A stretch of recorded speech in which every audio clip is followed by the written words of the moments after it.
committee. Thank you, Mr. Speaker. E rorangatirama tēnā koutou, e nā iwi katoa, kia ora mai tātou. Mr. Speaker, it's a pleasure to speak to this in the second reading of the Ngāruahine Claim Settlement Bill. I'd like to firstly start by acknowledging my good friend and colleague Nuk Karako and his very gracious contribution and comment towards two of our leaders in Te Tai Tokerau who have fallen recently, Charlie Petere and Sir Graham Latimer. I would like to add to that list Rob Cooper, if I may, and I would say to Rob, Rob, haere, haere, haere, haere ki te kāinga tūturu o tō tātou matu i tarangi, moi mai, moi mai, moi mai. Mr. Speaker, it's a pleasure to speak to this bill, and when I speak to bills of this sort, I often like to just summarise in my own mind the progress that brings us to this point and add to the dialogue that our colleagues from across the House have already laid down. Mr. Speaker, this bill talks to Ngāruahine, which is one of 8 Taranaki iwi, population of around about 3,800 people.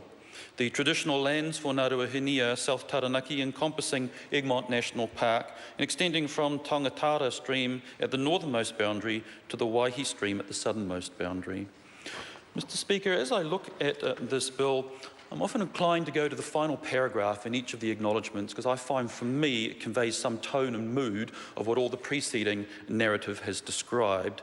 So I'd like to start, first of all, by going to the historical account. And the final statement here reads as follows. During the 20th century, Crown efforts to address Taranaki Māori grievances failed to do so. Some inquiries were limited in their scope and others provided for compensation payments that were not discussed with Ngāruahine and other Taranaki Māori. The Taranaki Māori Claim Settlement Act 1994 stated that the sums were a full settlement of claims relating to the confiscations and parihaka. There is no evidence that Ngāruahine or other iwi agreed to this. Mr. Speaker, similarly, if we turn to the acknowledgement, the final stanza for the acknowledgement also conveys mood and tone of what is intended in this settlement. It reads as follows.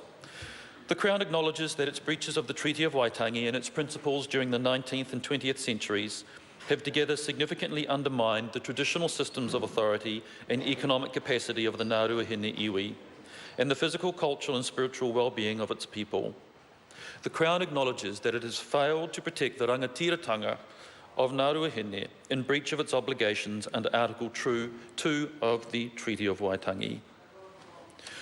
The apology, Mr. Speaker, concludes as thus. The Crown hopes that this settlement and this apology will relieve the burden of grievance that Ngāruahine has carried for so many years and will assist a relationship of mutual trust and cooperation with Ngāruahine founded on respect for the Treaty of Waitangi and its principles. Mr. Speaker, a full settlement like this, of course, includes cultural redress. And the cultural redress here talks about providing recognition of the traditional, historical, cultural and spiritual association of Ngāruahine with places and sites owned by the Crown within their primary area of interest. This allows Ngāruahine and the Crown to protect and enhance the conservation values associated with these sites. The financial redress has been well commented on before. It is a sum of money, $67.5 million in recognition of all their historical claims. Finally, Mr. Speaker, the collective redress is also a nice piece of work, and I want to commend the Minister for bringing this part of the agreement together particularly. If I can talk to that. The collective redress elements of the settlement have been negotiated between the Crown, Ngāruahine, Te Atiawa and Taranaki iwi. Each iwi stressed their strong associations with all of the natural resources within their rohe and their desire to achieve more positive environmental outcomes for the Taranaki region.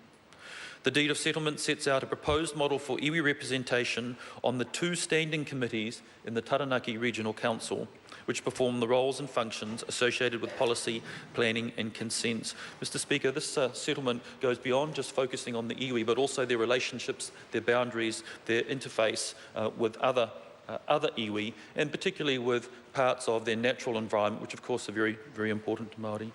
Mr. Speaker, this settlement is an excellent settlement. It's well thought out. It's had a lot of work and continues to have work through the Māori Select Committee, and it's my absolute pleasure to commend this bill to the House.